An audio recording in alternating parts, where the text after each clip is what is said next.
Olá, seja bem-vindo ao canal do Professor Juliano. Se você é novo por aqui, já peço que você faça a sua inscrição, deixe aquele like e divulgue para seus amigos, né? Nesse momento estamos começando uma sessão de aulas sobre eletrodinâmica, tá? Se você perdeu as aulas anteriores sobre eletricidade estática ou eletrostática, recorra à nossa playlist aí, tá? E assista e participe e continue assistindo a nossa sessão agora de eletrodinâmica, tá? Eletrodinâmica, pelo nome já diz, né, exige que um dinamismo de quem, né? As cargas elétricas estarão em movimento, né? Nós iremos agora estudar então eletricidade dinâmica, eletricidade em movimento, as cargas em movimento. Então, eletrodinâmica é a parte da física que estuda as cargas em movimento, né? Essas cargas em movimento geram muitas coisas boas para a gente, como a iluminação, né? Através da energia elétrica e outras coisas mais aí que vocês costumam utilizar no dia a dia. Para dar continuidade, eu queria lembrar aqui um conceito muito importante que nós utilizamos lá na eletrostática, que são os condutores e os isolantes, né? Vamos fazer uma pequena revisão aqui rapidamente para que a gente possa dar continuidade. O que são os condutores, né? Condutores são corpos que permitem a movimentação dos elétrons, ok? Já os isolantes são o contrário, são corpos que dificultam a movimentação das cargas, ou seja, dificultam a passagem da eletricidade, tá? Como é que isso funciona? Por que isso acontece? Para facilitar aqui o entendimento, né, para reforçar o entendimento dos corpos com essas classificações aqui, condutores e isolantes, vamos imaginar o seguinte: aqui eu tenho dois corpos neutros, né? Aqui eu vou chamar esse corpo aqui de corpo A, e esse aqui eu vou chamar de corpo B. E vamos entender por que o corpo A é um condutor e por que o corpo B é um isolante, né? Os condutores, quando, por exemplo, nessa região aqui eu colocar um elétron, e nessa mesma região aqui eu venho e coloco um outro elétron, esses dois elétrons aqui, eles não vão ficar juntos como aqui estão. Eles vão se separar, ou seja, né, pela lei que nós aprendemos lá no passado, lá na eletrostática, corpos de mesmo sinal ou cargas de mesmo sinal se repelem. Então, como esse corpo aqui é um condutor, geralmente os metais funcionam assim, né? E também o grafite. Então, quando eu colocar um elétron próximo do outro, eles não vão ficar juntos como eu acabei de desenhar. Um vai para um lado bem longe, bem mais distante do outro. E se eu colocar mais um elétron, ele vai para um lado, para um lugar mais longe dos outros dois, e assim sucessivamente. Ou seja, à medida que eu vou colocando elétrons nesse corpo A, esses elétrons vão se espalhar. E, consequentemente, esses elétrons vão ter facilidade para se movimentar. Ou seja, esses elétrons eles estão livres. Então os corpos condutores, eles permitem a movimentação dos elétrons porque eles possuem muitos elétrons livres. Já os corpos isolantes, como as borrachas, né, é um grande exemplo. Quando eu colocar um elétron bem aqui e eu colocar um outro elétron aqui, esse corpo isolante não vai permitir que os elétrons se distanciem um do outro. Então, se eu colocar mais um elétron, eles vão ficar nessa regiãozinha aqui. Eles vão ficar nessa região, ok? Não vão se espalhar. Devido a isso, os elétrons não são livres. Então, à medida que a corrente passar, ela não vai poder se distribuir por todo o corpo. Vai ficar apenas em uma região, ok? Por isso, eles são considerados como corpos isolantes. Acabei de citar no slide anterior movimentação de elétrons, né? Falei de corrente elétrica. Mas o que é corrente elétrica? A corrente elétrica que nós consideramos é o movimento ordenado dos elétrons. Mas esse movimento ordenado dos elétrons se dá devido a uma diferença de potencial. Observem, eu gosto de citar um exemplo muito parecido, a água. A água escoa somente quando ela tem uma diferença de nível. A água só pode sair de um ponto e ir para o outro quando tiver um ponto mais alto que o outro. O ponto inicial tiver um nível mais elevado que o ponto final. Aí a água vai escoar. Ok? Da mesma forma acontece com os elétrons. Os elétrons só podem se movimentar se existir uma diferença de potencial, ok? Mas é bem diferente da água, né? Um pouco diferente, porque a água sai do ponto mais elevado e vai para o ponto menos elevado, para o ponto mais baixo. Já os elétrons, eles se movimentam do potencial menor para o maior. Ah, então se eu colocar aqui um potencial, eu vou representar aqui, ó, potencial menor, com sinal negativo, e ele vai para o potencial maior. Essa diferença de potencial, que nós costumamos chamar de DDP, nas últimas aulas lá de eletrostática, falamos muito sobre isso, diferença de potencial. Essa diferença de potencial, ela gera um campo elétrico, e esse campo elétrico gera, lógico, uma força elétrica. Gera, lógico, uma força elétrica. Isso é uma consequência, tá? Se tem diferença de potencial é porque existe um campo elétrico. E se tem campo elétrico é porque existe também uma força de natureza elétrica. Certo? Agora nós podemos perceber que o movimento dos elétrons aqui na minha figura está acontecendo da esquerda para a direita. Então é sinal de que a força elétrica ela está agindo assim, ó. Essa aqui é o sentido da força elétrica da nossa figura. Só que como nossas cargas são negativas, porque quem se movimentam são os elétrons, porque eles estão numa camada mais exterior dos átomos, então são eles que se movimentam, eles se movimentam da esquerda para a direita devido à força elétrica, e como é uma carga negativa, lá no início da eletrostática nós falamos que quando a carga é negativa, o campo e a força elétrica apresentam sentidos contrários. Então nós podemos afirmar que nessa figura o nosso campo elétrico age da direita para a esquerda. Esse aqui é o nosso sentido do campo elétrico. Só melhorar aqui essa letra. Esse é o sentido do nosso campo elétrico, ok? Por quê? Porque o nosso campo elétrico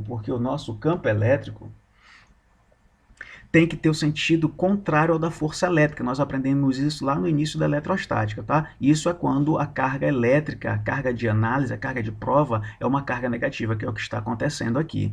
Então, observem, para gerar uma corrente elétrica, tem que existir uma diferença de potencial. Temos que ter um potencial maior e um potencial menor. E só lembrando, repetindo aqui, os elétrons movimentam-se do potencial menor, do ponto de potencial menor para o ponto de potencial maior, ok? Eles elevam-se o potencial. Como eles estão se movimentando aqui da esquerda para a direita, então a força elétrica está agindo também da esquerda para a direita, é o sentido do movimento dos elétrons. E como a nossa carga é negativa, o campo elétrico tem que ter sentido contrário ao da força elétrica. Então, devido a isso, o nosso campo elétrico é da direita para a esquerda. Ah, ok? Então vamos repetir. O que é corrente elétrica? Corrente elétrica é o movimento ordenado dos elétrons devido a uma diferença de potencial. Ok? Beleza? Olha só, movimento ordenado. Isso não quer dizer que a trajetória deles é perfeita, como está colocado aqui no desenho, né? A trajetória deles não será perfeita. Vai ter algum elétron aqui que vai se chocar com as paredes do fio, né? E assim vai, do condutor, e aí vai ter uma desordem de trajetória, mas eles vão andar da esquerda para a direita, como aqui está a nossa figura, ok? E o que faz, o que gera essa corrente elétrica? Uma diferença de potencial. Agora eu quero também falar aqui um pouco para vocês que existem dois sentidos que a gente vai analisar no decorrer desse curso. Quais são esses dois sentidos? Vai ser um sentido que nós chamamos de real. E qual é o sentido real? O sentido real é exatamente esse que está aqui na figura. Os elétrons que se movimentam e dá do sentido do potencial negativo indo para o potencial positivo, ok? Sai do negativo e vai para o positivo, exatamente como está a nossa figura aqui, certo? Mas devido ao contexto histórico da eletricidade, né, do estudo da eletricidade, nós temos também um sentido que a gente chama de sentido convencional. Qual é o sentido convencional? É o contrário ao do real. Ah, olha só, o sentido convencional, vou colocar aqui embaixo, o sentido convencional serão os elétrons, a gente vai considerar eles como sendo positivo, e eles vão se movimentar do potencial maior para o potencial negativo. Esse aqui é o sentido convencional. convencional. E qual é o sentido real? O sentido real é esse que vocês estão enxergando na figura. Os elétrons se movimentando e da esquerda para a direita, porque está desse lado aqui, na nossa esquerda está o potencial negativo e à nossa direita está o potencial positivo. Então, qual é o sentido real? Os elétrons se movimentando do negativo para o positivo. Qual é o sentido convencional? Os elétrons se movimentando do positivo para o negativo, ok? Beleza? E só lembrando, no convencional, nós adotamos que quem se movimentam são cargas positivas, os elétrons se transformam em cargas positivas, mas a gente sabe que os prótons, tá? Nós sabemos que os prótons estão presos no núcleo do átomo, então eles não se movimentam, quem é que se movimentam são os elétrons, beleza? Aqui também nós percebemos que existe uma quantidade de cargas em movimento. E essa quantidade de cargas, vamos imaginar que gera um fluxo, né? Nós temos aqui, se a gente for analisar, poxa, se eu marcar bem aqui nessa porta,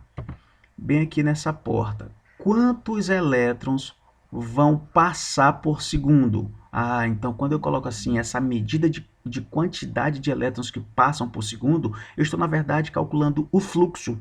E esse fluxo recebe um nome especial. E o nome especial do fluxo é denominado de intensidade de corrente elétrica. Quando você mede a quantidade de cargas que se movimentam ali, passando numa seção transversal, a gente costuma chamar assim de seção transversal, você está medindo, na verdade, a intensidade da corrente elétrica. Como é que a gente vai calcular isso? Dividindo a quantidade de cargas que passam em uma unidade de tempo. Só que aqui eu quero lembrar vocês que a unidade de carga elétrica é o Coulomb. E o tempo, no sistema internacional, nós utilizamos o segundo. Então, como é que nós vamos calcular qual vai ser a unidade da intensidade de corrente elétrica? Será o Coulomb por segundo? Não. Esse Coulomb por segundo recebe um nome especial. Ele é chamado de ampere, representado pela letra A. Então, quando nós fizermos o cálculo da intensidade média de corrente elétrica, o símbolo, ou melhor, a unidade que nós iremos utilizar para representar será o ampere. Eu quero lembrar também a vocês, lá na eletrostática nós estudamos, que essa variação de carga, né, ela é sempre a carga adquirida por um corpo, nós colocamos assim, é sempre uma múltipla da carga elementar. Então, essa variação da carga, essa quantidade de cargas que passam ali, é calculada multiplicando N, quantidade de elétrons, vezes a carga elementar representada por esse E. Beleza? Então, assim nós calculamos a variação da carga quando nós precisarmos, tá? Nós iremos pegar o N, ele vai dizer são 1000 elétrons, e nós iremos multiplicar pela carga elementar. E se você esqueceu, a carga elementar ela é igual a 1,6 vezes 10 elevado a menos 19 Coulomb. Essa aqui é o valor da carga elementar. Quando ele não se dá na questão, ele vai dizer que uma quantidade de elétrons passou, e aí você já sabe, vai multiplicar essa quantidade de elétrons pela carga elementar para saber a quantidade de carga elétrica que passou naquele ponto, para depois você poder calcular a intensidade de corrente elétrica. E eu quero mostrar a vocês aqui uma representação gráfica, né? E lembrar a propriedade gráfica aqui para a corrente elétrica. Eu tenho aqui um gráfico que é a intensidade de corrente elétrica, representada aqui, olha só, a unidade ampere, e aqui nós temos nesse outro eixo, nós temos o tempo na unidade fundamental, que é o segundo. E aí, se ele te der o gráfico, e geralmente ele vai fazer essa seguinte pergunta: quanto vale a carga elétrica? E aí, se você tem o gráfico e quer saber a carga elétrica, o que você vai fazer? Você vai calcular a área do gráfico. Você vai calcular a área desse gráfico aqui, tá? Calculando essa área, você vai saber o valor da carga elétrica. Beleza? Mas como é que se calcula a área desse gráfico? Esse gráfico aqui eu coloquei um triângulo. E aí vocês sabem que a área do triângulo você calcula multiplicando a base vezes a altura e o resultado você divide por 2. Mas aí você vem e pergunta, vai ser sempre um triângulo? Não, pode ser um trapézio, pode ser um retângulo, pode ser um quadrado. Então é bom que você tenha em mente as fórmulas para o cálculo dessas áreas que eu acabei de citar. Aqui estou trazendo um exemplo, né, que diz o seguinte: determine a intensidade de corrente elétrica que percorre um fio condutor, sabendo que durante um intervalo de tempo de 2 segundos, esse condutor foi atravessado por um total de 4 vezes 10 elevado a 20 elétrons. Para concluir, vamos resolver esse exemplo, e aí ele quer saber a intensidade de corrente elétrica. Beleza. Mas ele não deu a variação na carga, ele não disse qual foi a carga que atravessou. Ele disse que ele foi atravessado por uma quantidade de elétrons. E aí, como eu falei nos slides anteriores, primeiro você tem que calcular a variação da carga. A carga, você tem que ter esse valor. Então, como é que se calcula? N vezes E. Fazendo a substituição, nós temos que a variação, ou a carga elétrica que passou nesse condutor, foi de 4 vezes 10 elevado a 20, vezes a carga elementar, que eu já citei nos slides anteriores aí também, tá? Que é 1,6 vezes 10 elevado a menos 19. Sendo assim, nós podemos afirmar que a carga que atravessou o condutor é igual a 64 Coulomb, fazendo a multiplicação, tá? Só lembrando aqui, pessoal, deixa eu colocar aqui uma cor vermelha, só lembrando que aqui nós temos o produto de potência de mesma base, tá? Então, faz-se esse cálculo, tá? Conserva-se a base, multiplica e soma os expoentes, beleza? Vai ficar 10 elevado a 1, então você multiplica 4 vezes 1,6 e depois multiplica por 10 elevado a 1. O resultado será 64. Beleza, mas o objetivo da questão não é calcular a carga que atravessou esse condutor, mas o nosso objetivo é calcular a intensidade de corrente. E aí a gente vai para a fórmula que foi desse vídeo, foi analisada nesse vídeo. A corrente elétrica é igual a carga dividido pelo tempo. Fazendo a substituição, teremos que a carga, nós acabamos de calcular, é 64, e o tempo que ele deu na questão, está aqui, é 2 segundos. Então, dividindo 64 por 2, temos que a intensidade de corrente elétrica é igual a 32. 32, eu também falei da unidade, a unidade de corrente elétrica é o ampere. Valeu, galera! Obrigado por ter permanecido até aqui. Beijos no coração e até a próxima. Valeu!